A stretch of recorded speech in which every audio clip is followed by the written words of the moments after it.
Boa tarde a todos e todas. O nosso encontro aqui é mais uma atividade de debates do Observatório da Democracia da Universidade Federal de Sergipe, nesse formato remoto, né?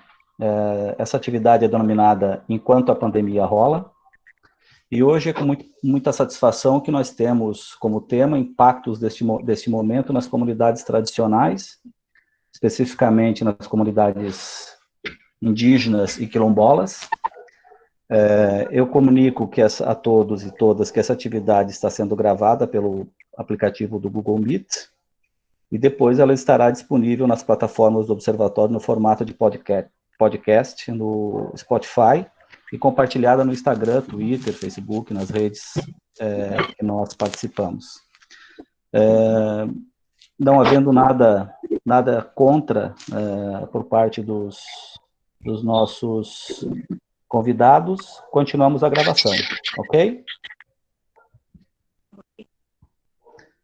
Então, eu gostaria inicialmente de dar as boas-vindas à nossa convidada Dani Chocó, que é representante do Chocó e coordenadora pedagógica do Colégio Indígena Estadual Dom José Brandão de Castro, e aos nossos convidados, o João Vitor Pancararu, estudante do curso de farmácia na Universidade Federal de Sergipe, e indígena do povo Pancararu de Pernambuco, o Wellington Quilombola, que é coordenador do movimento Quilombola Sergipe, o Wellington Bonfim, que é professor da Rede Estadual do Ensino Básico e é doutor em Sociologia pela Universidade Federal de Sergipe, membro do Fórum de Entidades e Organizações Negras de Sergipe.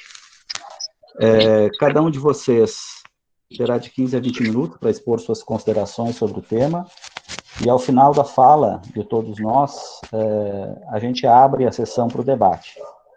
A gente tem um teto previsto para essa atividade, encerramento por volta das 16 horas. A gente procura não ultrapassar esse tempo das 16 horas, tá? Então, a partir de agora, a gente inicia as considerações pela Dani Chocó, como nós tínhamos combinado anteriormente, né? E eu agradeço, Dani, agradeço muito você ter aceito o convite, que foi uma indicação da professora Edneia, da Universidade Federal de Sergipe, lá de Itabaiana, né? Tanto o teu nome quanto o nome do João Vitor. Então, a quem eu agradeço, a professora Edneia, também, pela mediação desse convite. Obrigado pela presença, Dani, e a palavra está contigo. Boa tarde a todos. Em nome do Povo Chocó, eu também agradeço o convite de fazer parte deste diálogo. Eu cumprimento ao parente, né, do Cararu e os demais, os nossos irmãos de luta, quilombolas, e todos presentes neste momento, né? Neste momento importante do debate. Então, eu venho aqui falar um pouco sobre os impactos que esta pandemia está causando em nossa comunidade, né? Na verdade, os impactos, o mundo todo está sofrendo os impactos desse vírus, desse grande problema que hoje é mundial. Então, o momento para nós é um momento de medo, é um momento de incerteza. A gente não sabe até onde tudo isso vai, não sabemos a dimensão de tudo isso, né? A comunidade, ela está tentando se organizar já há muito tempo, desde o início da pandemia, buscando soluções, tentando meios de impedir a entrada deste vírus em nossa comunidade, de impedir que algo mais triste aconteça, né, que é as mortes, e estamos nessa batalha desde o início. Para nós, realmente é um momento muito difícil, porque nunca a nossa geração, depois desse processo de retomada do nosso território, a gente tinha passado por algo desse tipo, algo tão incerto, que está causando medo. Nunca a nossa comunidade teve que ficar distante, né? Nunca os nossos parentes teve que conviver distantes um do outro. como está esse momento, como está sendo difícil esse momento explicar para as nossas crianças, para os nossos idosos que sempre comeram, dançaram, brincaram, nadaram juntos, que este momento não podemos pegar nas mãos, que esse momento não podemos compartilhar o mesmo pão na mesma mesa, né, muitas vezes. Então está sendo assim um momento muito difícil, muito complicado, mas estamos assim na luta, estamos fazendo esse trabalho de conscientização. Outro impacto bastante negativo, né, dessa pandemia é em relação aos nossos rituais. Então já estamos há mais de 2 meses, 3 meses sem realizar o nosso ritual sagrado, né? Visto que esse é um momento em que quase toda a comunidade participa, né? Das crianças até o mais velho da comunidade. E é um momento de partilha, é um momento de união, é um momento de celebração. E, infelizmente, estamos impedidos de realizar esse tipo de prática. Então, é um ponto bastante negativo e que está impactando muito a comunidade, porque são momentos de espiritualidade, momentos muito importantes do nosso povo. Mas seguimos, né, conscientizando, passando para todos que isso tudo vai passar, que logo, logo, acreditando nas forças divinas, estaremos livres de tudo isso. Então, como eu falei antes, a comunidade ela vem se organizando, né?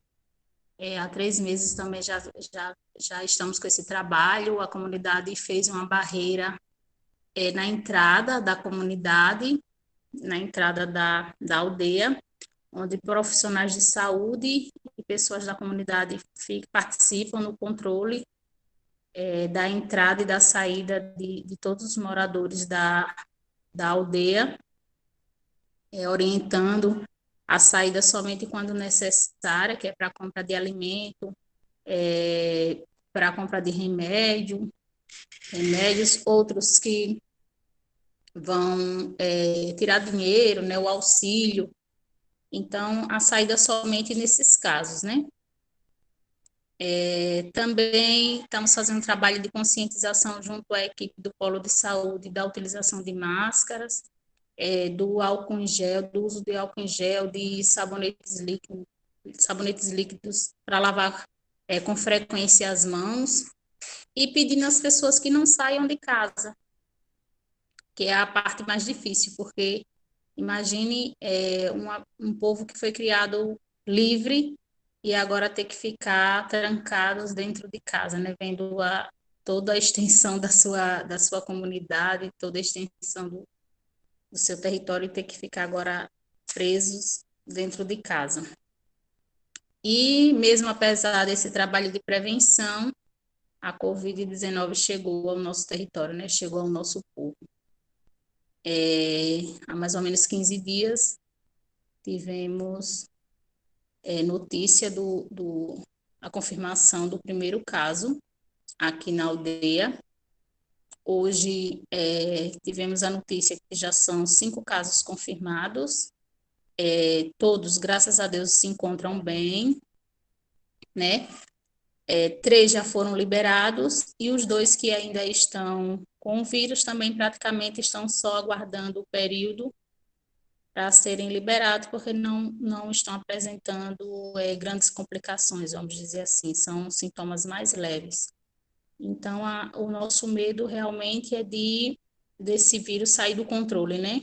E infectar mais pessoas. Mas estamos na luta. Também é um período de muita síndromes gripais, né? É um período em que é frequente as pessoas estarem gripadas, resfriadas, e isso também confunde muito, porque muitas pessoas estão assim, dessa forma, né? Mas aí, como eu falei, tem a equipe aqui de saúde local, tem uma equipe que foi disponibilizada pela CESAI, pelo DISEID lá de Maceió, que também está dando um suporte aqui, além dos profissionais da comunidade, e tem a equipe do município, que é quem realiza os testes, né, para a Covid, que eles vêm para fazer a realização desses testes, e quando é para liberar as pessoas que testaram positivo, eles também vêm para realizar novamente o exame. E a comunidade também está contando com o apoio de vários órgãos. A gente até aproveita aqui o momento para agradecer a UFES, né, o IFES. Eles fizeram doação de álcool em gel, de máscara, de água sanitária, né, sabonetes líquidos, e foi distribuído com toda a comunidade. A FUNAI já disponibilizou aqui também cestas básicas para a comunidade. Tem um projeto que é ligado à CUFA, o Pescando Memórias, que eles estão também dando um apoio em relação à alimentação. Já fizeram a doação de 2 etapas de cesta básica para a comunidade. Então, nesse sentido, por enquanto, a comunidade ela está bem, né? Na questão da segurança alimentar. Nosso medo realmente agora a nossa luta é com esse vírus. Também recebemos ajuda da Secretaria de Inclusão Social do Estado, né? Eles também enviaram cestas básicas para a comunidade ao longo desses 3 meses, né? Essas ajudas foram chegando. E é isso, estamos aqui, né, continuando essa luta, apesar de já termos esses casos na nossa comunidade, a gente quer que fique por aqui mesmo, não queremos que esse vírus se espalhe, né? Estamos lutando bastante para que isso não aconteça. Infelizmente, sabemos que tudo isso está acontecendo pela ação do homem, que o homem interfere bastante, fortemente nesse equilíbrio da natureza. Então, essa interferência, ela nos causa esses tipos de coisa, nesses tipos de desequilíbrio, né?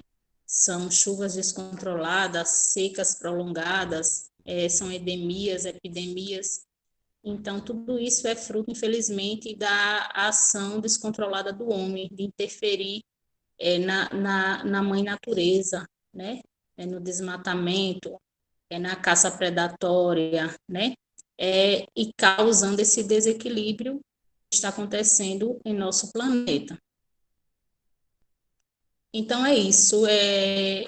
Por enquanto eu vou ficar por aqui nas minhas primeiras palavras e estou aguardando qualquer dúvida, qualquer pergunta que vocês tenham para me fazer. Eu estou aqui.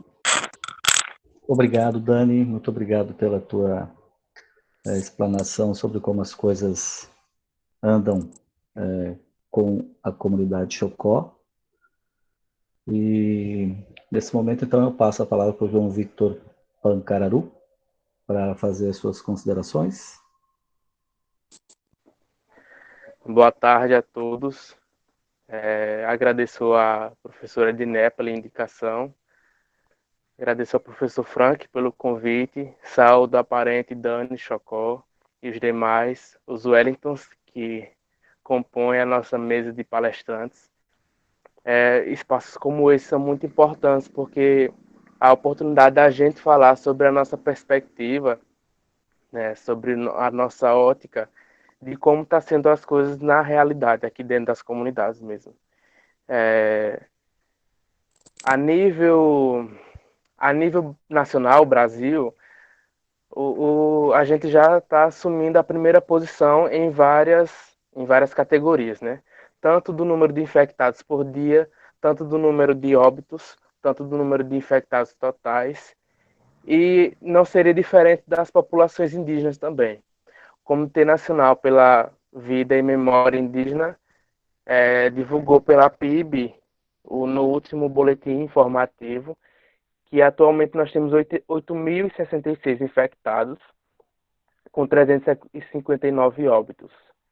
A APOIM, que é a Articulação dos Povos e Organizações Indígenas do Nordeste, Minas Gerais e Espírito Santo, a organização essa que a gente faz parte, tanto eu como o Dani, porque estamos dentro da área de abrangência, divulga boletins informativos também todos os dias. O boletim de ontem informou que tem 690 infectados na área de abrangência, com 28 óbitos, representa mais ou menos 9% dos infectados do Brasil e 8% dos óbitos do Brasil também, de indígenas. E aqui em Pancararu, a gente já também tem 4 casos, somados com o território de Entre Serras, que é um território extensão de Pancararu. Somam-se 12 casos. Então, a gente tem lidado com a entrada do vírus. A gente fez o possível para que não entrasse, mas a gente já está lidando com o vírus dentro das nossas comunidades, inclusive em idosos também. Mas a pandemia do Covid-19 veio talvez para expor as deficiências e as negligências do Estado que a gente já enfrenta. A CESAI e a FUNAI, enquanto organismos governamentais, instituições governamentais, a CESAI, como a Secretaria Especial de Saúde Indígena, que é o órgão que é responsável pela assistência em saúde aos povos indígenas do Brasil, responsável pela aplicação da Política Nacional de Atenção à Saúde dos Povos Indígenas, PNASP, e a FUNAI como órgão de assistência, vamos dizer assim, básica, social, dos povos, tem enfrentado desestruturações e enfraquecimentos das suas políticas, principalmente pelo atual governo que nós estamos e principalmente pelas pessoas que estão à frente dessas pastas, né, que são adeptas ao governo. É um governo antipático, para não ofender, não usar outras palavras. E a gente tem lidado com essas deficiências. A CESAI ela distribuiu por meio do DICEI Pernambuco, Distrito Sanitário Especial Indígena, 20 testes para cada comunidade. 20 testes para a comunidade Pancararu, que é uma comunidade que tem 6,3 mil indígenas. É um quantitativo, assim, ridículo, podemos dizer, porque como é que a gente pode fazer uma testagem em massa, como é que a gente pode fazer uma testagem nos profissionais de saúde, nos trabalhadores e nos indígenas, se a gente não tem teste suficiente? E aí, como seria esse critério para utilizar esses testes? Semana passada eu apresentei sintomas leves de Covid-19, já contatei a equipe de saúde local, a equipe de saúde daqui, com a minha agente de saúde e a enfermeira. Elas realizaram toda a busca ativa para que eu passasse a complementar os casos notificados e monitorados. Mas aí a gente não tem teste. O que está acontecendo? A gente está pegando testes emprestados de outros polos bases, os polos que não tem, porque Pancararu já testou todos os seus testes, os 20 testes. E aí a gente está lidando dessa forma. Para demonstrar que mais uma deficiência que o Estado tem nos colocado. Eu lembro que há um ano atrás estávamos discutindo na Conferência Nacional de Saúde, na 16ª Conferência Nacional de Saúde, sobre a estruturação da atenção básica, que é a atenção que a gente tem aqui dentro do território, e nos municípios, né, que estão ao redor, e a média e alta complexidade, que é das capitais, por exemplo, dos hospitais que dão um suporte maior. E a gente hoje está vendo que as discussões parece que não foram levadas a sério. A gente está vendo a falta de leitos, a gente está vendo a falta de estrutura.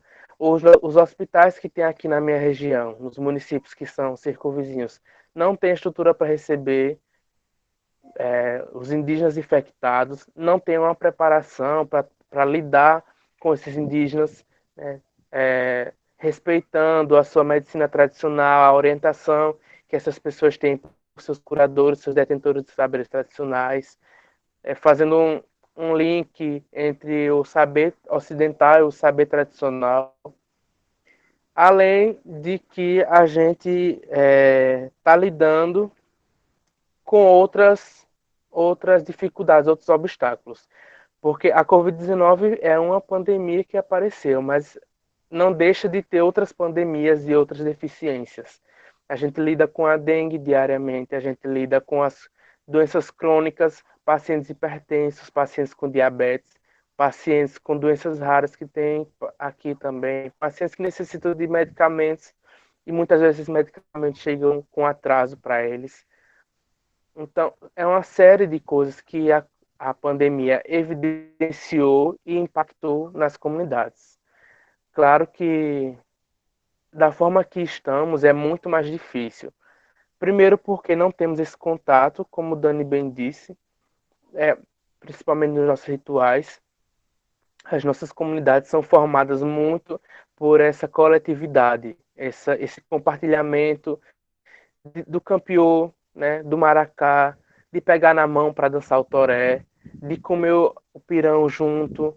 É muito baseado nisso, no compartilhamento, tanto das danças como dos rituais, como do comer, do falar, do dançar. E hoje a gente se encontra num momento que não pode. E a gente já toca num, num assunto da saúde mental dessas pessoas. Como é que essas pessoas estão lidando? Como é que as famílias estão enfrentando a pandemia nesse cenário? Uns distantes dos outros, sem poder estar com esse contato frequente, né? Inicialmente, a gente cultivava aquele pensamento de que não ia chegar aqui porque era uma coisa da China, era uma coisa de outro continente, né? Não tinha como chegar aqui e chegou. E agora a gente enfrenta essa pandemia como podemos. Desde o dia 17 de março, a gente tem instaurado barreiras sanitárias.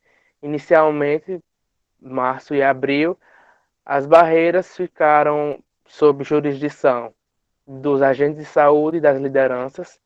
Elas faziam esse controle de quem entrava, de quem saía.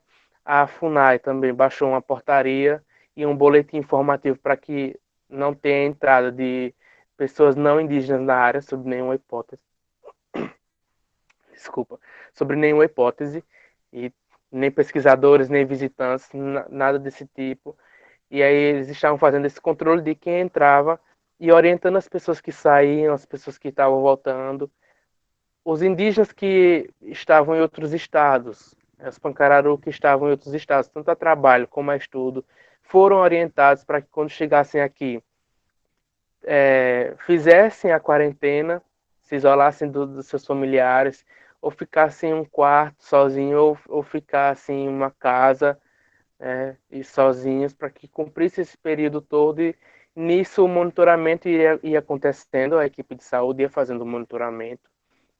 Então foi dessa forma. No mês de maio, teve uma parada porque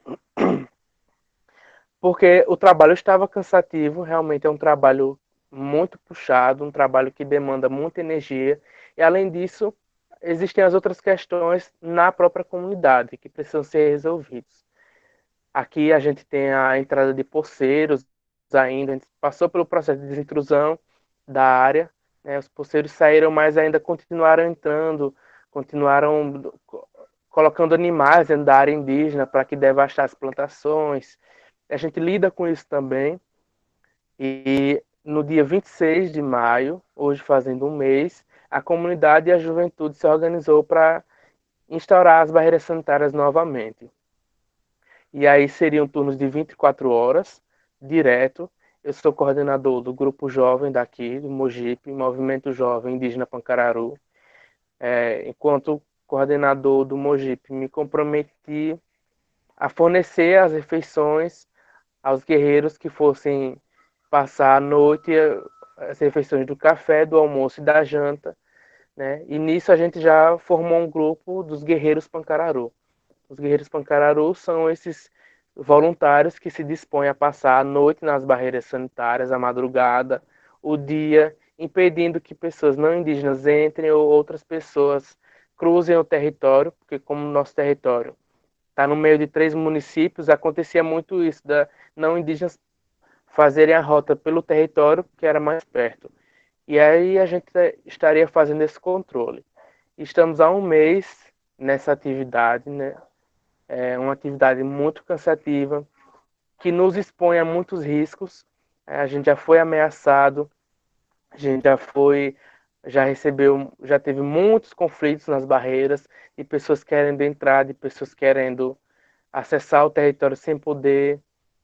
E a Secretaria de Defesa Social do Estado de Pernambuco se mostrou pouco efetiva com relação ao apoio, né, ao policiamento, ao monitoramento das barreiras sanitárias, para justamente passar essa sensação de segurança a gente. A gente tentou acionar o Ministério Público Federal, a gente acionou também o Ministério Público Federal, a Defensoria Pública da União, para que emitissem pareceres legais sobre a nossa barreira sanitária, que é uma iniciativa legal. Se a gente fizer um estudo sobre o artigo 231, 232 da Constituição Federal, né, que fala que a União tem que respeitar a Organização Social dos Povos Indígenas e a instauração de barreiras sanitárias é uma representação da Organização Social dos Povos Indígenas, como também a Convenção 69 da Organização Internacional do Trabalho, que dá esse respaldo sobre a autonomia dos povos indígenas, que é um dos mecanismos legais que o Brasil ratificou, um dos mecanismos internacionais. E então, assim, a gente tem que lidar com a ignorância, falta de conhecimento mesmo dos não indígenas, porque querem acessar o nosso território e justificam dizendo: ah, mas vocês estão acessando o município também. E sem eles saberem que o território é uma área federal, que a gente tem autonomia para fazer isso, e a omissão dos órgãos governamentais, a CESAR e a FUNAI. Aqui em Pancararu, a gente ainda tem o Polo Base, que é a equipe, tanto os coordenadores como os trabalhadores são do povo Pancararu, e eles dão esse reforço a gente também. O Polo Base tem disponibilizado álcool em gel, máscaras, luva, o suporte necessário para que as barreiras possam estar acontecendo também. Entregou cestas básicas também aqui, achando ela que isso já é suficiente, isso já é uma iniciativa que presta assistência e pronto. Né? E a gente está dessa forma. O meu pai, ele é servidor da FUNAI, tem 63 anos, é hipertenso e está trabalhando. Né? Então, assim, era uma pessoa que não era para estar trabalhando. Está exposto ao risco em 3 grupos de risco, né? Indígena, hipertenso e acima de 60 anos. E está trabalhando. Hoje mesmo ele está viajando para entregar a cesta básica. Então, assim, são as várias violências que o Estado tem feito para nós, povos indígenas, e a gente tem se organizado como pode para impedir. Eu sei que foi um pouco extensa a minha fala, são muitas coisas, mas é desse jeito. A luta indígena é bem dinâmica, a gente não tem uma certa idade para dizer assim, até essa idade você vai poder viver e depois você vai ver na luta. A gente já nasce, já está dentro da luta. E a gente tem que acompanhar assim, dinâmico da forma que acontece.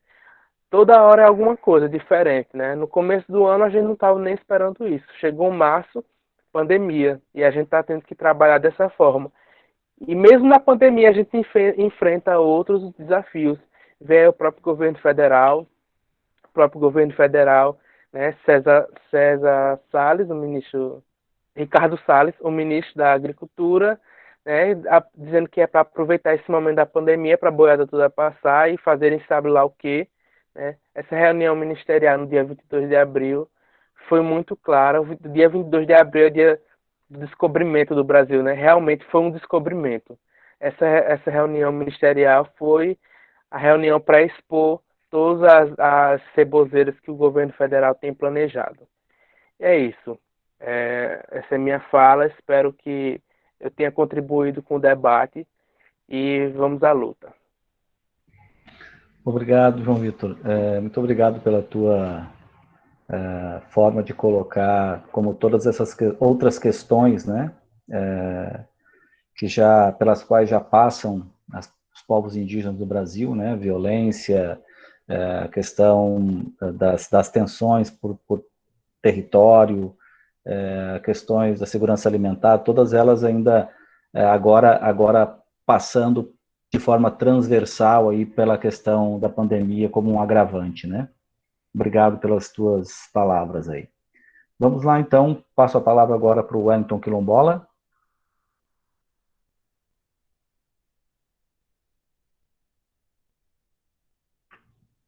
Agora, Wellington. abriu? Abriu? Agora? Está aberto Tá aí com... o microfone? Isso, tá Dá contigo a para palavra. ouvir? Dá para ouvir, sim. Tá. Boa tarde, Dani, essa liderança da tribo Chocó daqui de Sergipe. Boa tarde, Marcos, povo Pancararu de Pernambuco, povo indígena, nossos parentes, irmãos de luta. Boa tarde, professor Wellington, é um professor que tem militado em defesa das nossas comunidades, que reside no território de Brejão dos Negros. Boa tarde, professor Frank. Boa tarde a todos os demais que estão nos acompanhando nesse momento. Agradecer pelo convite, pela oportunidade de estar nesse momento representando o nosso povo e a oportunidade de estar conversando sobre esse tema, impacto Covid nas comunidades tradicionais.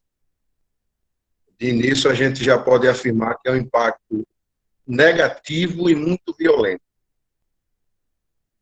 Violento por conta dessa crise que todos nós estamos passando, onde vidas estão sendo levadas, e violenta porque nós temos um governo que não gosta do povo indígena e do povo quilombola. E por não gostar, não tem política pública específica de combate a essa crise ou em qualquer outra situação. E o impacto negativo que a gente coloca, ele se dá justamente a partir do enfraquecimento das instituições que deveriam estar trabalhando para nos servir e para apresentar políticas públicas de proteção ao nosso povo. As instituições do governo, a exemplo do INCRA, está praticamente falida, sucateada. O INCRA não consegue ter número de servidor que atenda às nossas necessidades. Mais do que isso, parte dos servidores que tem não são pessoas que estão naquele setor para servir a nós, e sim para servir ao governo e ao povo que sempre nos oprimiu. Então, partindo desse princípio, dessas dificuldades, que a gente coloca no campo institucional, a gente visualiza que a política de proteção ela poderia ter começado com uma barreira. Dani citou que os indígenas Chocó aqui, Sergipe, conseguiu fazer. Nós não conseguimos. Por quê? Porque não existe uma política específica ou nenhuma política no INCRA, que é a instituição responsável pelos quilombolas. Não existe. Outra dificuldade, nós não existimos na estatística do governo. Quilombola que venha a falecer, venha a ter óbito, o que venha a se contaminar, ele não vai ser contado como quilombola. Ele vai ser contabilizado no geral.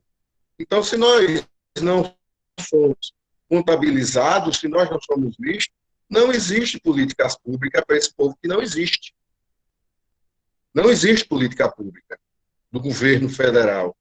E os governos estaduais e municipais, nem todos, parte deles, seguem esse caminho. Infelizmente, nos governos municipais, nós temos um número grande de prefeitos, de administradores, que não reconhecem as comunidades, que não reconhecem o povo quilombola, e se não reconhece, não tem política pública. Como é que a gente fica sabendo que determinada comunidade teve contaminados? A gente só fica sabendo porque estamos dentro das comunidades. A gente só fica sabendo porque a notícia passa de irmão para irmão, de parente para parente, pessoa para pessoa. Então, é assim que a gente fica sabendo. E, quando isso acontece, nós não temos um posto de saúde estruturado, não existe posto de saúde estruturado. Isso no normal, estou falando. Imagine para o enfrentamento dessa crise. Não existe ambulância para, no caso de necessidade, trazer a pessoa contaminada, o doente, para a unidade de saúde específica. Não existe. Não existe servidores da saúde preparados para lidar com as questões específicas de quilombolas. Não existe. Não existe a informação correta como deveria ser. Ou seja, nós estamos jogados ao léu. Essa é a realidade. Nós estamos jogados ao léu. E nessa situação, a gente encontra um cenário de pessoas e organizações sensíveis com o povo quilombola. E essas pessoas e essas organizações doam máscara a determinada comunidade, não é a todas, álcool, cesta básica. Recentemente eu estava conversando com uma coordenadora de uma instituição que fez o contato para nos ajudar, para fazer uma campanha, e resolveu enviar um cartaz para que a gente pudesse estar observando e ajudando ali, né, na formatação daquele cartaz. E ela tinha colocado lá a máscara, o gel, roupa e alimentos. Não, colocou a máscara, não, colocou o gel, a roupa e alimentos. Aí eu perguntei, com a melhor intenção que você tem, para que a roupa?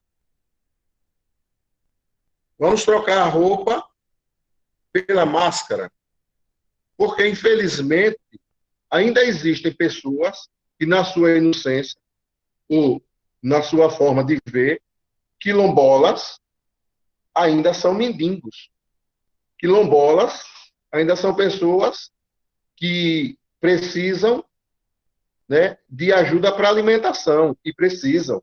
Mas eu quero chamar a atenção da contradição, porque as nossas comunidades quilombolas, indígenas, nas nossas comunidades, a capacidade de produção de produtos alimentícios de qualidade, ela é grande, por conta da terra, por conta da nossa cultura e por conta da força de trabalho que o homem quilombola tem. Nós temos esse potencial. E a gente acredita que, nesse momento, se existisse política pública para quilombola, neste momento, era para as comunidades quilombolas estarem cedendo alimentos e não precisando de alimentos. Por que a gente precisa de alimentos? Por conta da falta de política pública. Por conta da visão do governo, que acha que terra é para favorecer ao agronegócio. E aí as comunidades quilombolas estão fragilizadas, num momento desse, de crise, num momento difícil, precisando, inclusive, de alimentos. Então, as dificuldades para o povo quilombola, ela é grande. Nós estávamos ontem numa reunião onde a gente colocava o seguinte: a conta do número de comunidades quilombolas em Sergipe, e eu acredito que não, no Brasil, não é a mesma conta que do governo. A nossa conta é diferente. Porque nós temos comunidades que têm a certificação da Fundação Palmares, e essa certificação vem em nome da associação ou de uma comunidade. E, na verdade, é um território. Um território, eu gosto de citar Santa Luzia do Itanhi, que é o território luziense. É uma certificação para 7 comunidades. A exemplo de Santa Luzia, nós temos outros territórios. E é uma certificação para diversas comunidades. Então, quando a gente soma, quando o movimento soma as comunidades, ele não encontra o número que o governo tem, de 33. Ele encontra um número de mais de 60 comunidades quilombolas no estado de Sergipe. E por que eu estou colocando esse número? Eu estou colocando o número que é para a gente multiplicar as dificuldades que o povo quilombola em todo o estado tem nesse momento. Não são 33 comunidades que necessitam de atenção. São mais de 60. São mais de 60 comunidades que têm idosos que já sofrem de outras doenças, que precisam de uma atenção, que tem jovens sem uma ocupação profissional.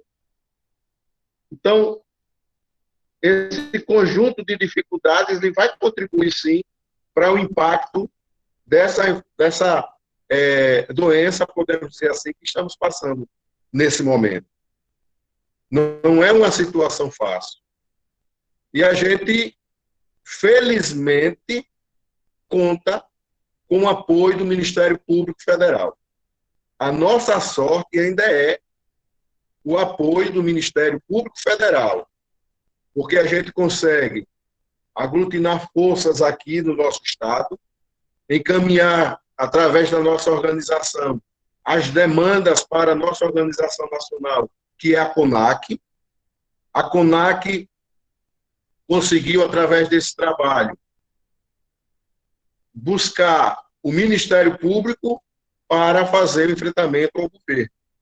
E por determinação do Ministério Público Federal, todas as comunidades quilombolas do Brasil vão ser beneficiadas, porque o Ministério Público Federal teve que entrar em contato com os ministérios para que os ministérios assumam as responsabilidades.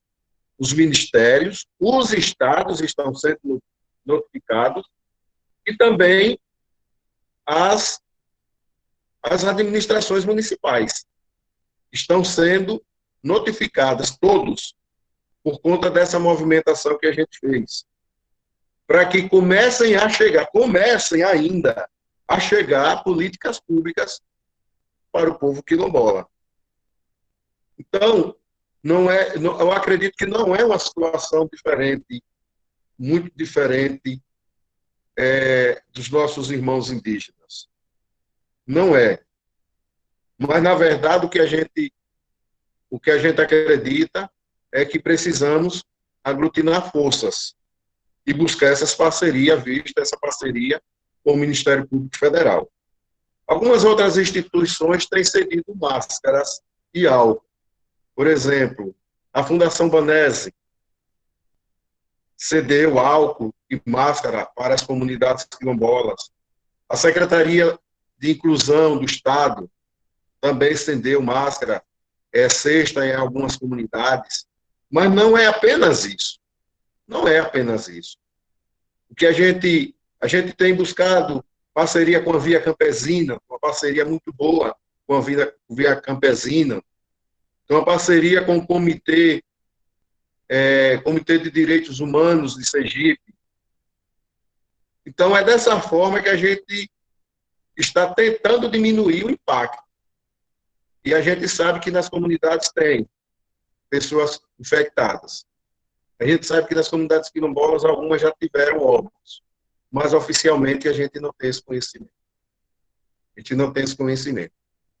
Então, eu fico lisonjeado por essa oportunidade de estar aqui partilhando um pouco do que a gente sofre, um pouco do que a gente tem buscado para solucionar as dificuldades. Tem comunidades que estão produzindo máscaras a partir das suas costureiras, produz máscaras para uso interno e também tem comunidades que já estão cedendo máscaras, já estão, inclusive, vendendo algumas máscaras. Então, é assim que a gente está atravessando essa crise. É assim que a gente está tentando estar fortalecido com os nossos irmãos de luta. É através da rede social que a gente cria um programa, que a gente cria uma reunião, que a gente manda mensagem, que a gente manda áudio para ficar sabendo o que é que está acontecendo do outro lado.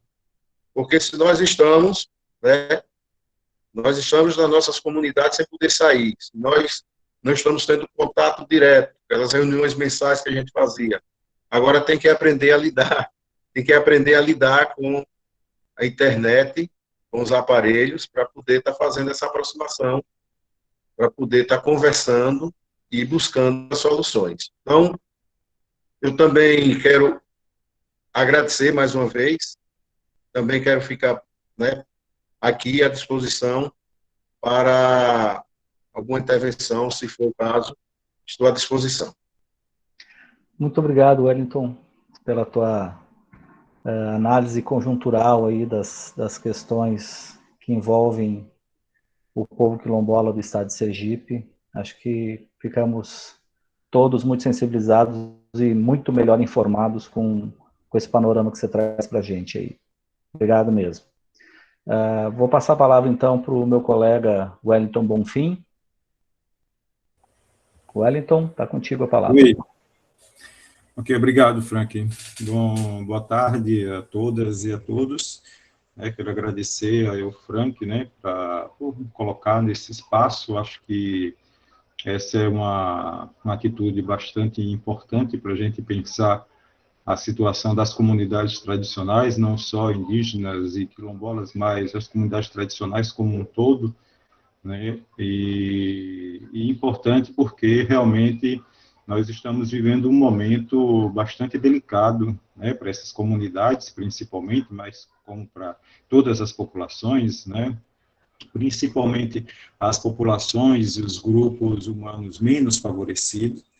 Né, eu já tinha, em outro espaço, mencionado, logo no início da pandemia, né, que a pandemia iria não só mostrar as diferenças, né, das realidades que existem no Brasil, mas também escancarar a desigualdade, né, a desigualdade que sempre esteve sendo o principal vetor, né, das grandes demandas, né, que eu diria também das grandes epidemias sociais e políticas históricas que acometem as comunidades tradicionais. Então, a pandemia do Covid, do coronavírus, na verdade, vem colocar à tona muitas outras pandemias ou epidemias históricas, né? Demandas, como bem colocou o João Vitor, aí, né, que são coisas que as comunidades tradicionais já convivem já há algum bom tempo, né, com a falta da presença do Estado, né? E aí, nesse sentido, eu queria começar, assim, eu tentarei ser breve, viu, Frank, para poder aproveitar um pouco o tempo para o debate, né, já que a gente tem o tempo aí das 16 horas. Então, eu gostaria de começar trazendo aqui uma reflexão acerca do conceito jurídico, né? Vamos tratar-se de conceito jurídico de comunidades tradicionais, porque é aquilo que a Política Nacional de Desenvolvimento dos Povos e Comunidades Tradicionais, né, nos trouxe, e nesse conceito jurídico ele vem trazendo uma série de elementos, né, de categorias que são fundamentais para a gente caracterizar essas comunidades e ver como essas características elas são objeto de profundo descompromisso, né, das autoridades no que tange a tentar sanar essas demandas, essas necessidades, né? Então, veja, eu vou pedir licença aqui para vocês, para eu poder fazer uma leitura aqui breve, né, rapidinho aqui do que diz aqui no artigo 1º, né, da Política Nacional de Desenvolvimento Sustentável dos Povos e Comunidades Tradicionais, né. Aí ele vai dizer que no seu primeiro item, né, do artigo 1º, o reconhecimento, a valorização, o respeito à diversidade socioambiental e cultural dos povos e comunidades tradicionais, levando em conta, dentre outros aspectos, os recortes étnico, etnia, raça, gênero, idade, religiosidade, ancestralidade, orientação sexual, atividades laborais, entre outros, né? E aí, no final, ele vai colocar lá que as diferenças dos mesmos grupos, comunidades ou povos, ou ainda instaurar ou reforçar qualquer que seja relação de desigualdade. Então, veja, é justamente isso que a pandemia está colocando, né? Que a desigualdade, ela no Brasil, não é apenas uma desigualdade social consequente, mas ela é uma extrema desigualdade social que é eminente da necessidade para os grupos, né, que, porventura, comandam o Brasil, tenham essa necessidade de manter essa desigualdade. E aí agora, por mais catastrófica que seja a pandemia, né, e de fato o número de vítimas e tudo isso que está causando, né, tanto do ponto de vista social, como do ponto de vista econômico e como do ponto de vista psicológico, né, porque aí ficou bem evidente, né, na fala da Dani, na fala do João Vitor, principalmente, mas também do Wellington, que as comunidades estão passando por uma certa apreensão, né, que eu tenho certeza que a questão psicológica, né, a tensão que está rolando deve estar, assim, imagina, né, toda a vulnerabilidade que eles vivem e, de repente, um vírus tão letal como esse, né, imagina, né, o medo, o receio, né, que essas comunidades estão vivendo, né, e daí, para piorar a coisa, a gente tem um governo federal, que é uma outra pandemia que, infelizmente, estamos vivendo já há 2 anos no Brasil, e ela nos mostra uma grande lição, né? A necessidade da gente se unir, da gente, eu falo assim, né? Não só as comunidades tradicionais como, né, como politicamente, enquanto movimento, mas também as organizações que estão no entorno, né? O Fórum de Entidades e Organizações Negras de Sergipe, por exemplo, né, percebe, então, esse momento, ele está colocando para nós, assim, olha, é necessário, gente, que a gente se una, que a gente busque se articular para poder criar força e conseguir reverter determinados quadros que são endêmicos, quadros que já estão lá há anos, né, e não muda. Né? Então, vamos aproveitar esse momento, como eu disse, por mais catastrófico que seja, né? Mas é importante que possa ser aproveitado, né? Como diria meu saudoso pai, tirar proveito até das coisas ruins que acontecem com você. Então, a gente tem que tirar proveito, né, para isso. E aí eu acho que a pandemia, ela traz efeitos, né, efeitos negativos, traz alguns efeitos positivos também, né? Porque tudo tem que trazer alguma coisa de positivo, e aí eu acho que positivo é isso, né? Agora eu quero destacar que, para mim, nos últimos dias ficou muito evidente, né? Veja, eu passei a ver, e talvez vocês também, uma circulação de imagens de alguns locais que estão, porventura, com o meio ambiente, tipo assim, as águas em Veneza, que está mais clarinha e tal, né? Bom, essa ideia aí ambiental me fez lembrar que a gente vive um racismo ambiental também, e a principal vítima desse racismo ambiental são justamente as comunidades tradicionais. Por quê? O que seria, então, esse racismo ambiental? Onde reverberada as consequências, né? Quem mais sofre com as consequências da degradação ambiental? Aí, veja, nós temos aqui no Brasil como eu disse, né, esse governo que, como todo mundo pôde ouvir, e infelizmente, né, e lamentar muito que ouviu, mas tem um ministro do meio ambiente que diz que vamos aproveitar, né, a ocasião aí e passar a boiada, né? Então, essa de passar a boiada, ficou muito evidente que o que ele estava colocando ali, vamos aproveitar para rever um quadro de direitos e políticas públicas que foram garantidas para essas comunidades ao longo do tempo, e que nós não gostamos e que nós não queremos que isso aconteça, né? Nós queremos privilegiar os grupos que nos apoiam, né? Por exemplo, né, a gente tem uma série de invasões de territórios quilombolas no Brasil, no período da pandemia que foram intensificados, né? A gente tem ações e empreendimentos do próprio governo, né? Do próprio governo federal, né? Alcântara, agora, lá no Maranhão, né?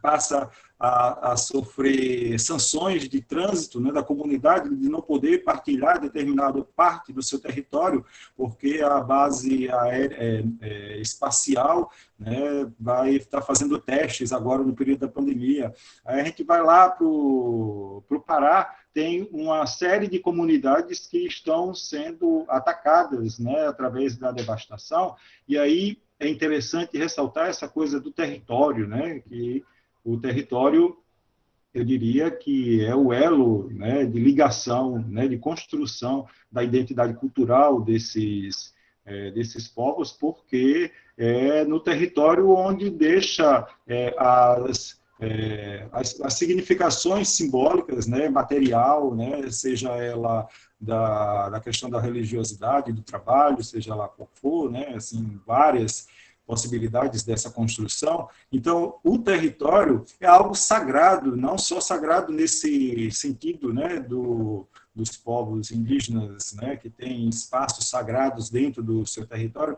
mas porque o território garante a reprodução social, cultural e física, né, dessas comunidades. Então, a devastação, né, das florestas está aumentando nos territórios quilombolas. Eu acho que ainda ontem a gente viu aí no jornal, né, o prefeito de uma determinada região lá de Goiás, na Chapada dos Veadeiros, né, que detonou uma grande área de reserva ambiental para supostamente plantar milho ou plantar soja. Nessa mesma região tem a comunidade Calunga, que é uma comunidade quilombola emblemática, né, da história dos quilombos no Brasil. E tanto, veja, a comunidade quilombola Calunga está sendo atacada tanto por esse pessoal que está devastando para plantações, ou seja, o agronegócio, como também por mineradores. Né? Então, existe a mineração, existe o agronegócio, e existem empreendimentos do próprio governo federal que aí, como o Salles colocou lá, né, estavam aproveitando esse momento para, né, tentar, né, acirrar ainda os impactos dessa pandemia, né, na vida dessas comunidades. Então, não é só um impacto de uma pandemia sanitária, né? É um impacto também de uma pandemia política, né, que a gente vê hoje acirrada, né? E aí, é interessante a fala eu queria pontuar aqui eu fiz algumas pontuações aqui, né? O Wellington colocou o apoio do Ministério Público Federal, e eu diria o seguinte, Wellington, e demais, né? O Ministério Público Federal, na verdade, ele está desempenhando o papel dele, que está atribuído, né, em lei, né? O decreto 4.887 prorroga o Ministério Público Federal como defensor, né, dessas comunidades quilombolas. E aí o que acontece? De fato, até mesmo demandas que são demandas do poder público municipal, como assistência, qualquer que seja, de uma Secretaria de Saúde e de prefeituras, as comunidades estão tendo que acionar o Ministério Público Federal para poder garantir isso. Vejam, coisas básicas, né? Aqui nós estamos em diálogo permanente, né, nesse comitê, né, pela vida aqui no Estado, e as figuras, né, da doutora Lívia Tinoco, a figura do Procurador-Geral da República também, o Ramiro, doutor Ramiro, né, do Ministério Público Estadual também, o Fausto Vaular. Então, esses agentes estão, digamos que, tendo que cumprir a toque de caixa, né, um papel que foi atribuído a eles por lei, e que, na verdade, antes deles, né, moverem alguma ação, as suas, né, ditas recomendações, há o procedimento administrativo. Ou seja, a aplicabilidade da lei, ela, primeiro, pressupõe uma ação administrativa, ou seja, o Estado vai mobilizar o setor responsável para implementar aquele direito, aquela política pública, e ele implementa. Então, não havendo esse procedimento administrativo, é que tem que ir para a justiça. Então, a gente está vivendo uma judicialização de tudo, cara, para as comunidades tradicionais. As comunidades tradicionais agora são quase que ter que fazer um acampamento no escritório dos ministérios públicos, né? Porque tudo para mover-se dentro das comunidades tradicionais, quilombolas, indígenas, mangabeiras, e pescadores, e catadores de mangaba, e catadores de crustáceos, etc., etc., né? Todas as tipificações de comunidades tradicionais que a gente tem no Estado, todas estão tendo que buscar o Ministério Público, ou federal, basicamente, ou estadual, para poder ter garantido aquilo que já está lá, né, definido, né, de quem deve ser. Quando fala nessas ações intersetorial, integrada, coordenada, sistemática, é justamente isso, né, juntando, né, esses órgãos públicos que atendem a população. Então, esse momento da pandemia, eu diria que vem mostrar que aquela velha ideia, né, de que as leis no Brasil são para inglês ver, né, ou seja, elas são, e de fato são, né, do ponto de vista textual, nós temos um conjunto normativo bastante bem avançado, né? A nossa Constituição Federal é uma Constituição Federal que está na direção, né, em largos passos para uma justiça social. No entanto, quando a gente vai para a implementação dessas leis, sua aplicabilidade e a sua efetiva ação nos seus sujeitos de direito, a gente percebe que se depara muitas vezes com contextos locais, né, que aí aciona politicamente uma rede articulada aí para que aquele direito não seja atendido. Né? Eu vou dar o caso aqui, uma comunidade de Minas Gerais, de quilombola, agora eu não recordo o nome da comunidade, que com esse novo governo, né, houve uma revisão do RTID da comunidade, cara. Sabe? O INCRA autorizou, o INCRA Brasília autorizou a revisão do RTID. Por quê? Porque parte de uma fazenda de um deputado federal, né, foi inserida, né, dentro do perímetro territorial. E já tinha sido publicado, certo? Foi publicado o RTID, já tinha sido homologado, e o INCRA Nacional autorizou a revisão desse perímetro territorial. Né? Veja, eu vou até denunciar aqui, ou confessar aqui a vocês, quando eu comecei a fazer o relatório antropológico da comunidade quilombola Mussuca, né? E aí o Wellington, eu e o Frank, né, nós fomos os autores lá do relatório da comunidade luziense, né? E a gente conhece bem aquelas 7 comunidades, né, Frank? Pois é, e você foi muito bem. De fato, essa certidão que vem para uma comunidade formada, né?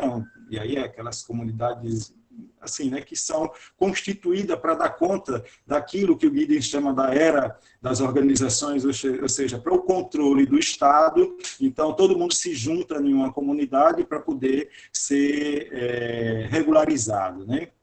E aí, da mesma forma que a luziense tem 7 povoados, 7 grupos, né, que formam a comunidade luziense, lá na Mussuca também são 3, né, Mussuca, Bumburum e Cedro.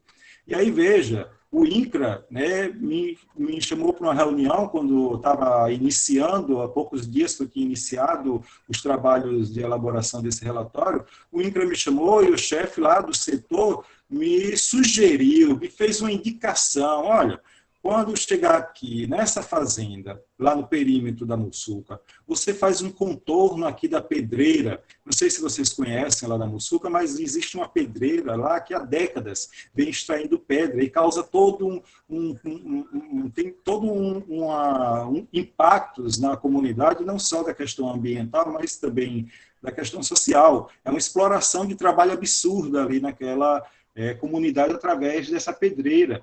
Né, e um trabalho absurdamente perigoso, com bombas, né, que eu lá da Mussuca ouvia, às vezes, né, o estourar das bombas lá na pedreira. Então, foi-me sugerido, me indicado que fizesse um contorno da pedreira, né, dessa fazenda, a Fazenda Santa Cruz, para poder não criar problema com o DMP, né, o órgão que libera as explorações minerais no Brasil, aí alegando que iria ter choque entre dois órgãos federais. Aí eu falei para o responsável do INCRA, disse o seguinte: tudo bem, vamos lá na comunidade, a gente faz uma assembleia, né, você coloca a questão para a comunidade, e se a comunidade acatar a sua alegação e concordar com você e eles aprovarem a assembleia, tudo bem. Então, já estará feito o contorno, né, na fazenda, da parte da pedreira, na Fazenda Santa Cruz. Né? É claro que ele não quis ir fazer isso. Mas veja, então, lá dentro do INCRA, certo? Tem essas manobras. Eu não era funcionário do INCRA, eu estava prestando serviço para uma empresa que tinha sido, né, que ganhou a licitação no INCRA e estava desenvolvendo lá esse RTD, esse relatório antropológico. Então, você imagina os funcionários técnicos que estão dentro desse órgão, né, se eles não recebem pressão política para determinados tipos de ação. Né? Então, veja, eu acho que eu já estou mais ou menos, né, finalizando meu tempo, né, Frank? Então, veja bem, a gente está passando por esse momento, essa, digamos que, catástrofe, mas a gente precisa também tentar tirar proveito disso. Como eu disse, nas articulações que o Wellington colocou aí, mostra mais uma demanda, uma necessidade que, ao meu ver, é primordial para que acabemos com essa tutela do Estado para as comunidades tradicionais. Né? Ou seja, as comunidades tradicionais, elas sempre estão tuteladas. Como foi? Porque esse modelo veio lá da FUNAI, né, com os indígenas, né, de que os índios, né, são tutelados pela FUNAI. O INCRA tutela as comunidades quilombolas. E aí, como é que um órgão que está sucateado, como bem disse o Wellington, não só do ponto de vista de funcionários, de material, mas principalmente de recurso, como é que esse órgão agora vai estar tutelando, né, e fazendo tudo pelas comunidades? E aí tudo tem que se correr ao INCRA, precisamos disso, precisamos daquilo, né, e tal. Tudo bem, eu acho que eles têm que cumprir com o papel dele, mas também é interessante que a comunidade ela comece a construir, né, a conseguir se articular com a sociedade civil, né, que está percebendo que tem que estar junto, né, de vocês, desses povos e comunidades tradicionais, e agora, a partir delas, agora vamos se instrumentalizar, né, vamos se empoderar, né, para poder, nesses momentos, a gente ter certa autonomia também, não ficar sempre dependendo, né, do cumprimento do papel de entes, autoridades públicas que nem sempre desenvolvem aquilo que, nem sempre não, na maioria das vezes, né, desenvolve aquilo que os direitos sociais e as políticas públicas garantidas para esses grupos sociais, né, as comunidades tradicionais, quilombolas, indígenas, ciganos, né, inclusive, Franco, eu acho que é interessante a gente ter aqui também um painel aí com os ciganos, né. Então, é interessante que eles consigam, né, se organizarem de modo mais criterioso, de modo mais firme, né, e aí a gente está se colocando, né, a BI, né, também se coloca, né, à disposição para isso, certo? Bom, gente, então é isso, né, eu espero que tenha contribuído, né, com o debate e vamos lá para a gente aproveitar aí o tempinho que a gente tem. Beleza, Fran? Tá bom. Obrigado, Hélio. Obrigado por tuas colocações. Eu acho que tu fez aí desenhou um cenário bem interessante também para a gente pensar outras questões, né? E que implicam a questão ambiental, a questão da relação com o Estado e com o tema jurídico, né? De como essas comunidades são reconhecidas, dos direitos que elas têm e que muitas vezes o Estado não cumpre, né? Com os quais o Estado não cumpre. Bom, eu gostaria de deixar a palavra em aberto, então, para os questionamentos, para quem tiver interesse em fazer perguntas. Vocês podem ir enviando as perguntas por escrito, pelo chatzinho aqui, né? Que nós temos na barra lateral aqui à direita, né? Mas, enquanto isso, eu vou aproveitar e vou fazer uma primeira provocação. Não se sintam intimidados em participar, é só para a gente ganhar um pouco de tempo, enquanto vocês vão ganhando coragem de falar. Quem quiser fazer a sua pergunta por áudio, não tem problema, é só pedir a palavra também pelo chat, ok? Pedem a palavra pelo chat e abrem o microfone, eu autorizo e vocês abrem o microfone, para a gente ter um fluxo legal aí. Então, eu vou fazer um questionamento agora e depois nós abrimos, então, para um bloco de 3 perguntas, ok? Então, já podem começar a elaborar. Bom, eu fiquei muito satisfeito com as colocações dos 4 convidados e fiquei muito tocado por várias das entradas que vocês deram no tema, né? Mas especialmente eu gostaria de ouvi-los um pouco mais sobre 2 questões, né? Como nós temos entre os convidados, 3 de vocês, de alguma forma, estão envolvidos com a sala de aula, né? O Wellington Bonfim é professor da rede básica de educação, a Dani também é professora, né, Dani? Ou coordenadora da escola indígena, e o João Vitor é estudante da Universidade Federal de Sergipe, né? E, ao mesmo tempo, o Wellington Quilombola, como coordenador das comunidades quilombolas no estado de Sergipe, também pode ter esse panorama, uma ideia desse panorama no que diz respeito à questão da educação, né, do ensino, ou seja, como é que as crianças e jovens em idade escolar, indígenas e quilombolas, estão passando por esse momento, né? Vocês têm um feedback desses alunos, um feedback das comunidades a partir da experiência pela qual estão passando esses alunos, né? E juntamente com essa questão, também eu gostaria de refletir com vocês um pouco, que vocês falassem alguma coisa sobre como a informação tem chego às comunidades, né? Tanto as comunidades indígenas como as comunidades quilombolas. Como é que a informação, não só sobre a pandemia, mas sobre outros temas em geral, tem chego às comunidades nesse momento em que a gente tem essa limitação com relação à questão da frequência escolar, né, de crianças e jovens e adolescentes aí em idade escolar. E emendando também nessa questão, para finalizar,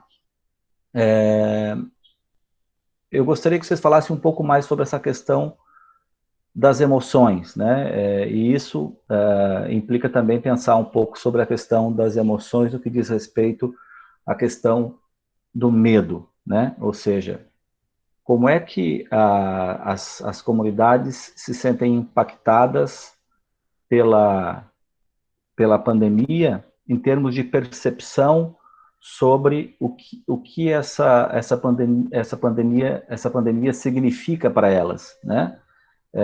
Como é que elas estão lidando emocionalmente com a questão da pandemia, ou do momento da pandemia, que implica o isolamento, que implica uma série de dificuldades de acesso, de manutenção das atividades e etc. Né? Então, são essas questões que eu gostaria de ouvi-los um pouco mais. Enquanto a gente aguarda os questionamentos,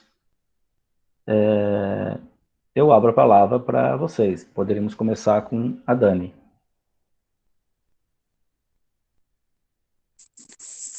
Bom, em relação a esses temas, em relação à educação, a nossa escola ela faz parte da rede estadual e há 2 semanas iniciamos com as atividades não presenciais.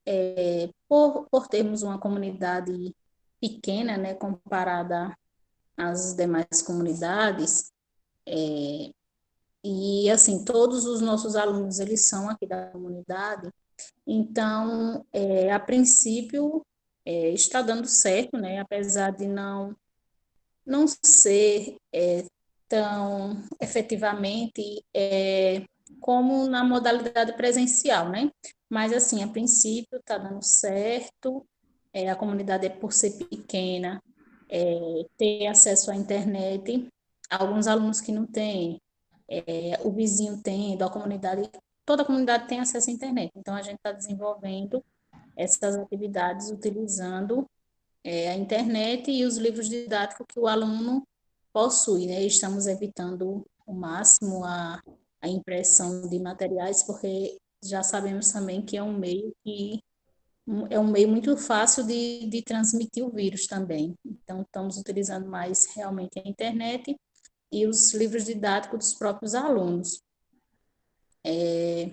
Na verdade, eu até estou falando com eles, a nossa educação, ela vem há muito tempo passando por luta, por transformação, e agora ainda vem mais essa, né? É mais uma batalha que temos que travar, é mais uma reinvenção, né, para a nossa educação escolar Chocó. Sobre as informações, como eu falei, a nossa comunidade, por ter acesso à internet, recebemos, né, de todos os lados as informações. Tem os lados positivos, tem o lado positivo e o lado negativo, né? Eu destaco o lado positivo porque agora os povos indígenas conseguem estar bem mais próximos, né? Não fisicamente, mas com a criação de grupos em redes sociais, utilizando vários meios, né? Através de lives, através de grupos de conversa, rodas de conversa, a gente consegue estar mais próximos perante a luta do movimento indígena, né? Como, por exemplo, aconteceu e a gente pôde acompanhar o acampamento livre através das redes sociais, né? Então, tem esse ponto positivo, né? A internet. E em relação às emoções, realmente, um dos impactos, como eu falei, muito grande é o medo, essa apreensão, né? Além do, da saúde física em relação à doença ser afetado, tem essa saúde emocional também, que com certeza está abalada e vai ficar. A gente sabe que vai ficar alguns pontos, né, na saúde mental do nosso povo que são consequências desta pandemia.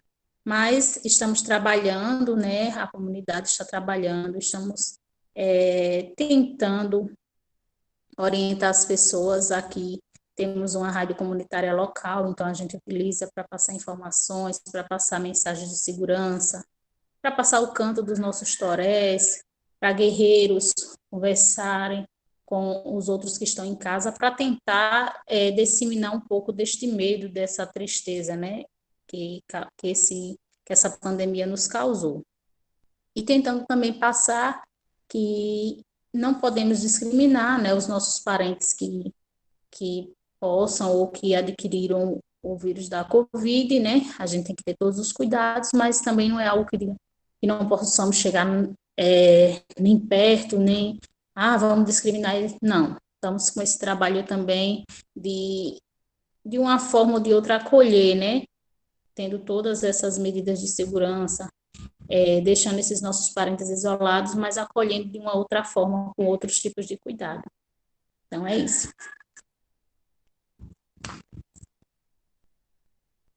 Obrigado, Dani. João Vitor, gostaria de dizer algo?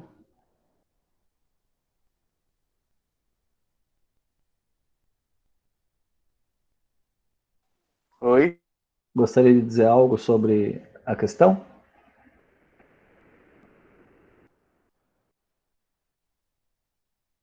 João Vitor?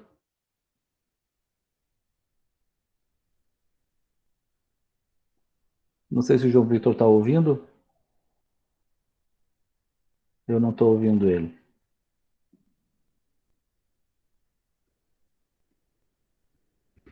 João Vitor, a gente não está te ouvindo. Enquanto você tenta, talvez, não sei o que pode ser o problema, mas conectar, eu vou passando a palavra para o Wellington Quilombola, então. Wellington? Agora. Beleza. Então, só registrando que o movimento Quilombola de Sergipe vem de uma parceria com o NEABI, onde nós criamos o Fórum de Discussão Estadual da Educação Escolar Quilombola. E por meio desse fórum, nós conseguimos realizar 4 fóruns regionais e o Encontro Estadual da Educação Escolar Quilombola no final do ano passado, dezembro. E algumas demandas que nós tiramos nessas organizações, elas estão sendo prejudicadas por conta da descontinuidade. Tivemos que parar. A questão da formação de professores, por exemplo, tivemos que parar. A questão do apoio aos professores na inclusão da educação escolar quilombola, então esse processo nós tivemos que parar. Contrapartida, nós temos situações diferenciadas em comunidades.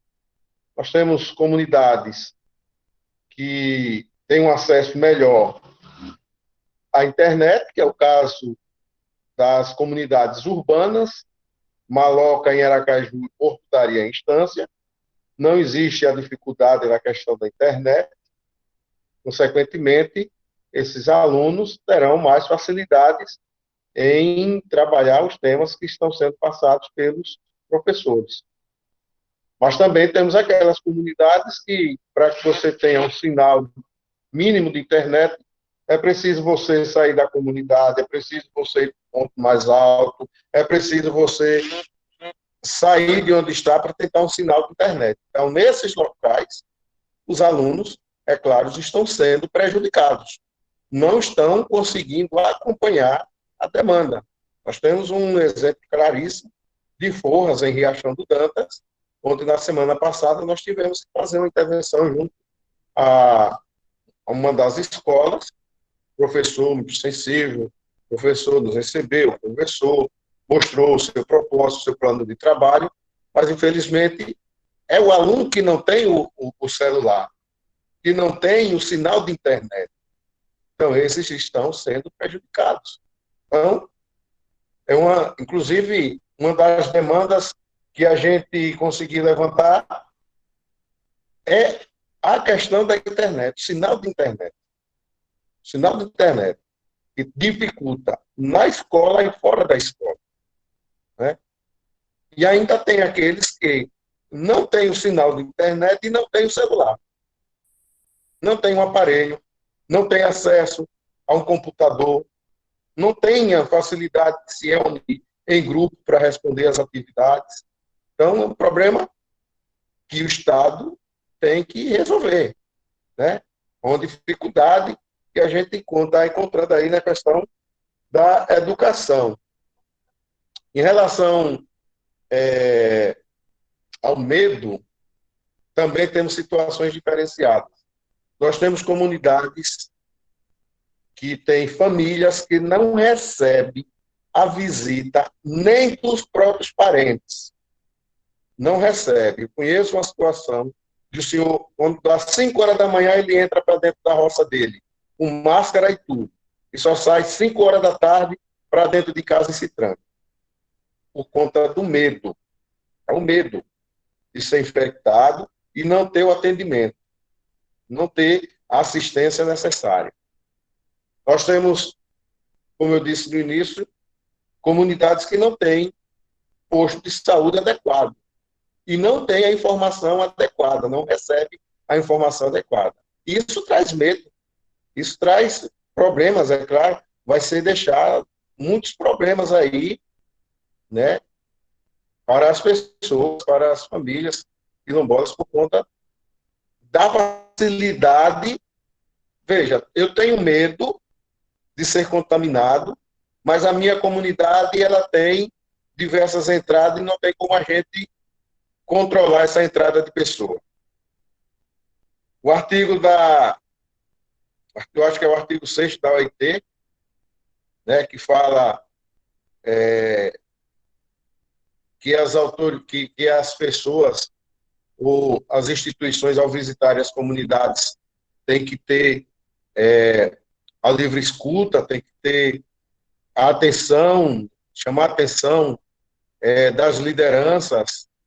Infelizmente, não existe isso. Ou seja, qualquer pessoa entra a qualquer hora na comunidade, vendedores que vêm de fora, adentro da comunidade, tem um acesso direto e o quilombola chega a informações, mas não chega da forma que deveria chegar. Chega de forma bem diversificada. Informações corretas e informações erradas. Isso aí traz uma dificuldade, principalmente nos nossos irmãos mais velhos. Principalmente nos mais velhos. Então, isso traz uma insegurança. Isso deixa as pessoas com medo, e tem muita gente com medo. Então, é dessa forma que a gente está presenciando essas duas questões que foram colocadas aí nas comunidades quilombolas. E não é um privilégio de Sergipe. A gente tem conversado a nível nacional, isso é praticamente em todas as comunidades. Principalmente aquelas comunidades que não têm uma aproximação boa com o movimento. Aquelas que estão lá de trás, por conta dessas dificuldades também, é quem mais sofre. Porque quem está mais próximo da gente, com quem a gente está dialogando, a gente está conversando, a gente está explicando, a gente está escutando, a gente está buscando resolver os problemas junto às instituições, ao Ministério Público, ao próprio governo, à própria universidade. A gente busca essa. Mas quem está distante, está isolado e está sofrendo e, né, infelizmente, é essa situação. Ok, obrigado, Wellington. O João Vitor já está com a gente?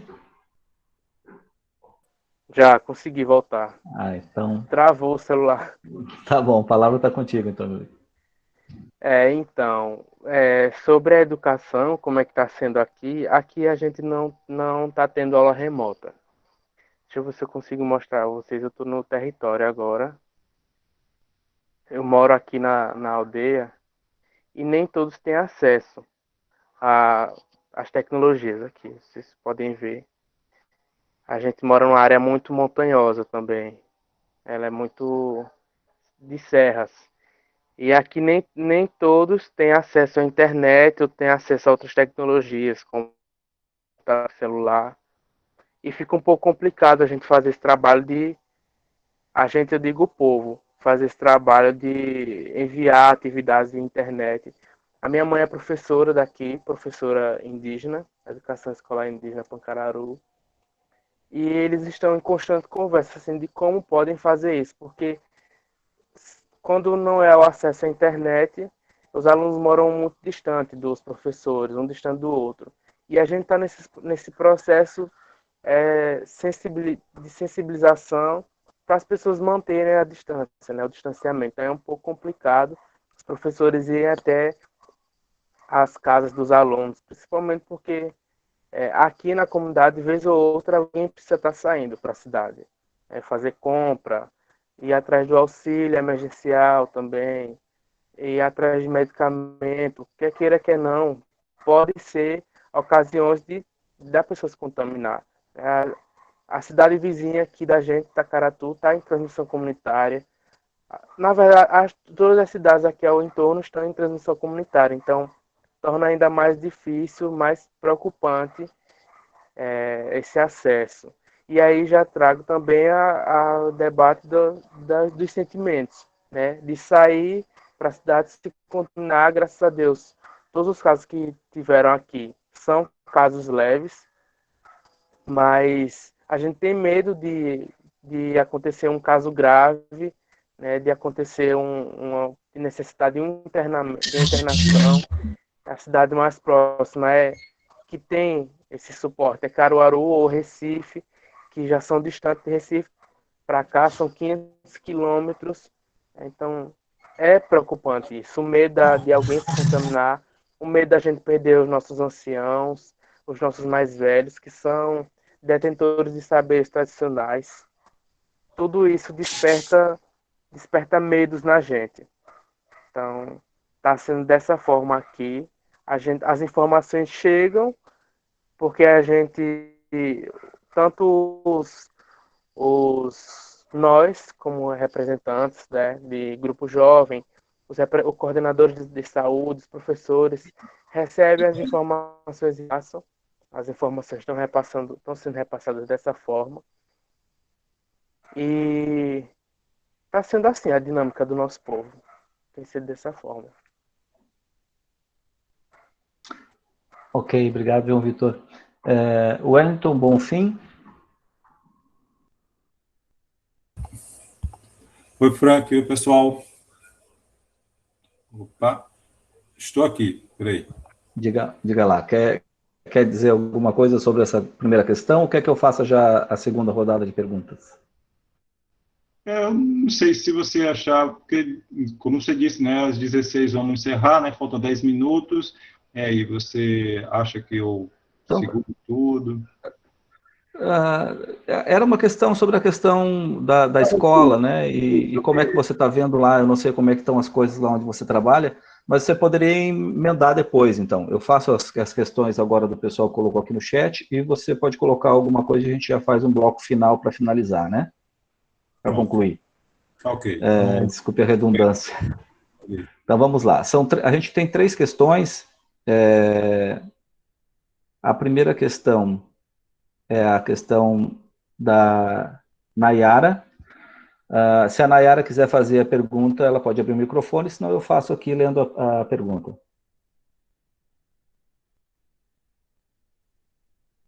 Nayara não se pronunciou, então eu vou lá, tá, Nayara?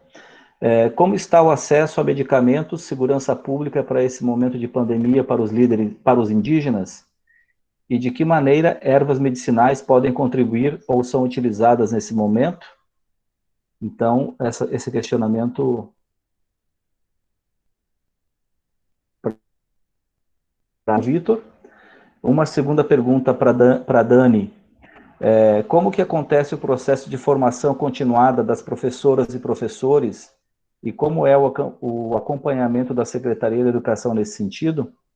Eu não sei se essa questão já não está contemplada, mas se a Dani quiser dizer mais alguma coisa para além do que disse naquele primeiro momento, eu agradeço. É uma pergunta da Angelina Queiroz. E a pergunta do Diogo, para a situação quilombola, há entidades da sociedade civil que estão fazendo acompanhamento dos casos de Covid que supram as lacunas dos registros oficiais? De acordo com esse levantamento, caso haja, qual a situação dessas comunidades no contexto da pandemia? Todos pegaram as questões? Wellington e João Vitor e Dani, querem que eu repita alguma?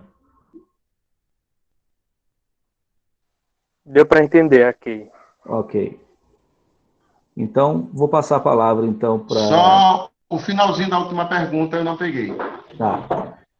Para a situação quilombola, há entidades da sociedade civil que estão fazendo acompanhamento dos casos de Covid que supram as lacunas dos registros oficiais?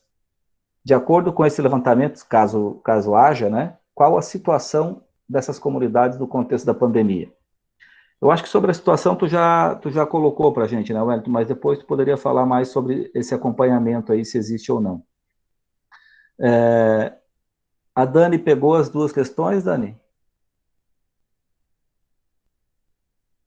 Sim, peguei. Então tá, eu vou passar a palavra para você e aí eu peço para que vocês já façam uma fala final, né? Porque a gente já está com o nosso horário também chegando das 16 horas. Então essa é a última fala de cada um. Obrigado. Certo. Então, sobre o acesso à medicação, através do polo, o pessoal que toma alguns remédios controlados e até remédios para o tratamento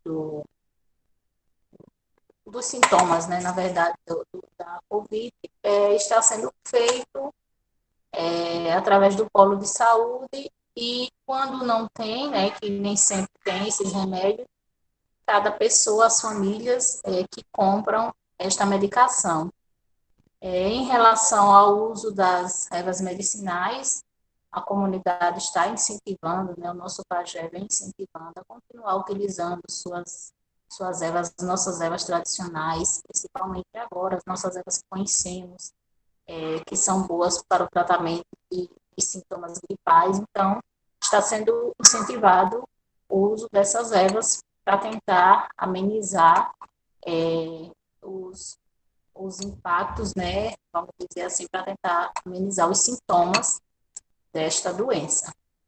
E em relação à formação, infelizmente já estávamos passando por um processo, por um tempo que não havia essas formações continuadas para professores indígenas e professores que atuam nas escolas indígenas.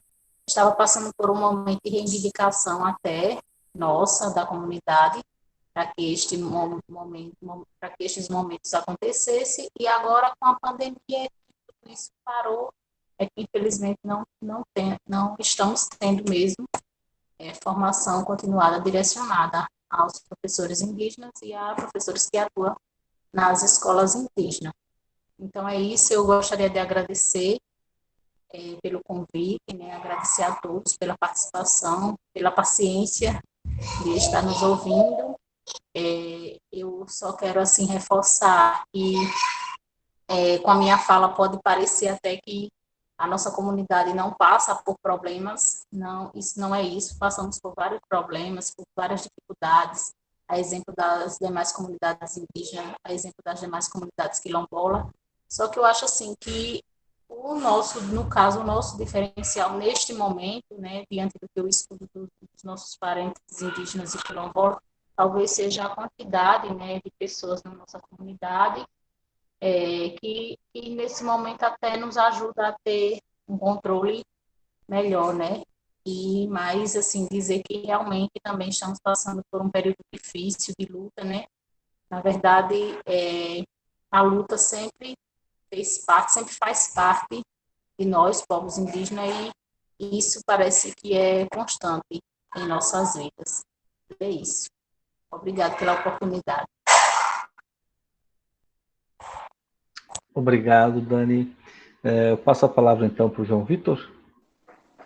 Sim, com relação ao acesso a medicamentos, nós estamos tendo o Polo Base, como o Dani disse, o Polo Base Pancararu também fornece esses medicamentos, medicamentos controlados, medicamentos para pessoas que fazem tratamento de doenças crônicas, hipertensos, diabéticos.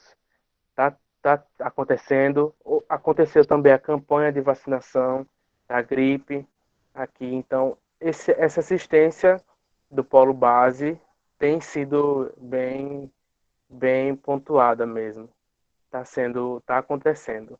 Com relação ao uso de ervas medicinais, a nossa comunidade ela tem essa prática muito forte, né? A gente consegue manter viva essa identidade forte dos povos, né, e comunidades tradicionais que fazem uso da medicina tradicional. E nós, enquanto povo indígena, respeitamos e temos essa relação muito forte com a natureza. A natureza que nos coloca ao mundo e a natureza que nos dá o sustento, né, tanto da alimentação como do tratamento também para essas e outras doenças.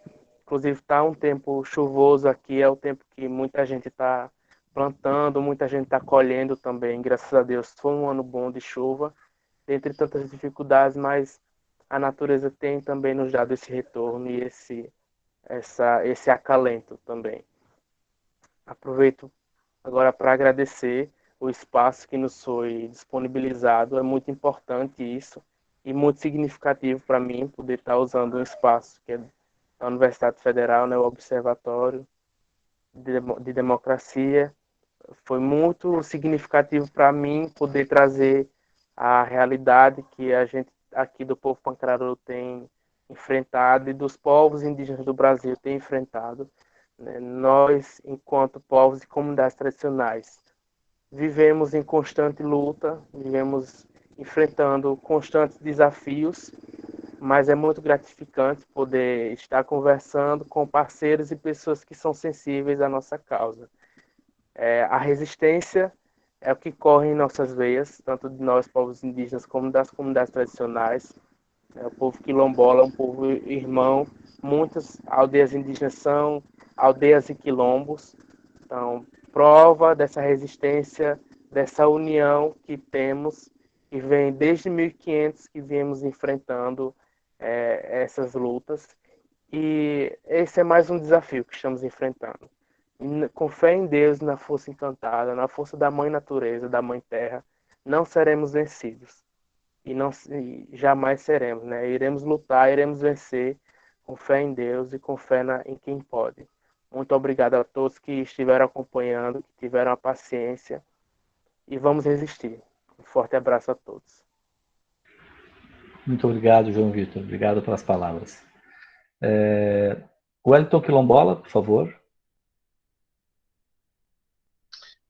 Então, já de início eu quero pedir desculpa se eu não conseguir responder da forma que a pergunta foi feita, porque justamente naquele momento tinha alguém tentando entrar em contato comigo pelo telefone, então fui prejudicado aí, mas dentro daquilo que eu entendi, a pergunta, veja, a gente, nessa situação atual, a gente está tendo atendimento, não da forma que precisa ser, mas a sociedade civil tem nos ajudado através e nos acompanhado através dessas organizações de fóruns,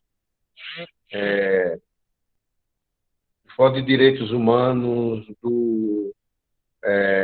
da Via Campesina, da CSP com Luta. Nós tivemos doação de máscara da CSP com Lutas, nós tivemos doação de máscaras da Fundação Bonese, nós tivemos doação de máscaras do governo. Mas é como eu disse, não é o suficiente e não é da forma que deveria ser. Então, é verdade que deveria ter acontecido, era um plano, né, um plano estratégico de combate. Era a inclusão da política, da nossa política pública de direito, não agora, mas já que não existiu antes, a atenção deveria ter sido maior por parte dos governos das três esferas. E, como já foi colocado aí, nós vamos conseguir sair dessa, graças a essas parcerias, graças às pessoas sensíveis. Às vezes, não é a instituição, mas as pessoas que estão lá que são sensíveis. A gente tem nas instituições pessoas sensíveis e não sensíveis. Mas graças às pessoas sensíveis, tem nos ajudado. Não da forma, como volto a dizer, da forma que deveria ser, mas tem nos ajudado. E esse acompanhamento existe dessa forma. Não oficial, eu digo não oficial porque se os governos nos acompanhassem de forma oficial, o diálogo seria outro e a política pública seria implementada de outra forma, sem precisar a intervenção do Ministério Público. Então, é isso que acontece, mas acreditamos também que vamos sair dessa, com fé em Deus, com fé no nosso Pai Eterno, com fé na nossa natureza, com fé nas pessoas que acreditam, vamos conseguir sair. Né? Lamentar pelas perdas que tivemos, mas, assim, diante disso tudo, temos que buscar forças. E também acreditamos, irmãos indígenas, que a única saída é a nossa união. Não existe outra saída, se não for a nossa união, a compreensão que temos que lutar juntos, o povo indígena, o povo quilombola, o povo das demais comunidades tradicionais, temos que estar juntos contra esse mal que está aí, contra esse governo, contra essas propostas perversas, contra essas pessoas que querem nos destruir, destruir as nossas comunidades. Quando a gente fala na defesa do nosso território, a gente está falando de tudo, nosso território, com tudo que nele há. Então temos que lutar para manter os nossos rios, nossos bichos, os nossos costumes, as nossas ervas, a nossa religiosidade, tudo. Temos que lutar por tudo. E no mais, agradecer por esse momento importantíssimo para nós.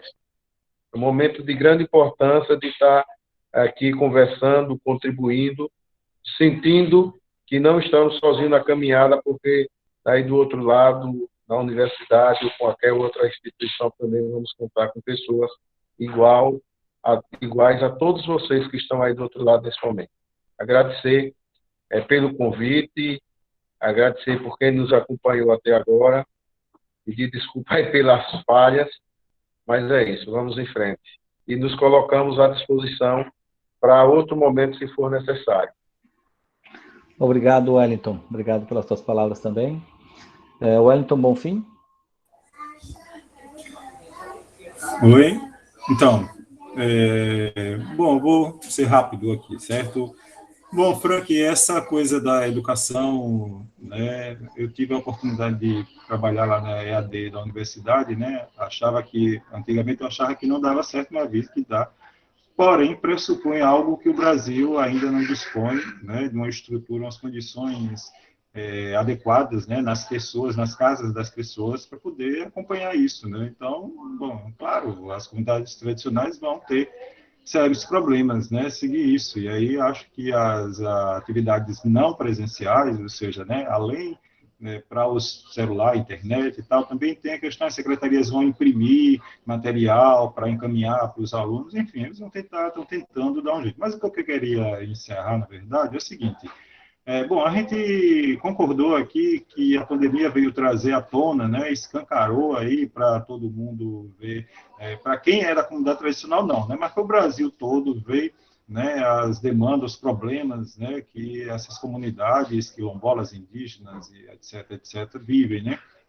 Então, veja, e ao mesmo tempo a gente vê que hoje, em virtude dessa pandemia, da Covid, aí há uma articulação, né, desses grupos, dessas comunidades e tal. Aí veja como está sendo, né, de certa forma, positivo nesse sentido, por isso que eu destaquei logo no início da minha contribuição aqui, de que a união é algo que fica evidente agora para as comunidades que precisa, né, já foi destacado aí também agora por Wellington, mas é isso mesmo. Então, veja bem como é, né?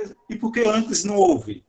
Por que não houve antes essa articulação aí desses grupos, né, pela internet, por exemplo? A internet não passou a existir agora, né? A internet já existe há muito tempo, né? As demandas existiam há muito tempo. E por que antes não houve essa articulação, né? Então, precisou chacoalhar, né, os grupos, colocar na atenção para poder ver que podem se valer disso para lutar, né? Se valer dessa arma também para lutar pelos seus direitos.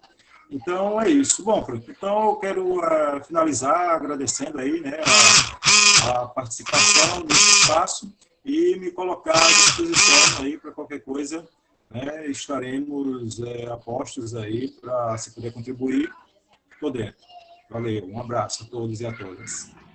Ok, obrigado. Então, agradeço a todos e todas que participaram dessa live, né, desse nosso encontro virtual aqui, e, ao mesmo tempo, agradecer aos mais de 50 ouvintes que nós tivemos durante as falas de vocês, né, e agradecer também aos convidados, né, aos nossos convidados que trouxeram falas brilhantes. Eu acho que foi muito esclarecedor, né, denunciou de uma forma muito, né, traz novamente uma visibilidade, né, de uma forma muito clara, isso que o Wellington coloca, que é a questão das desigualdades, né, pelas quais todos nós reconhecemos que o Brasil, enquanto sociedade, sempre teve como base na sua formação, mas ao mesmo tempo também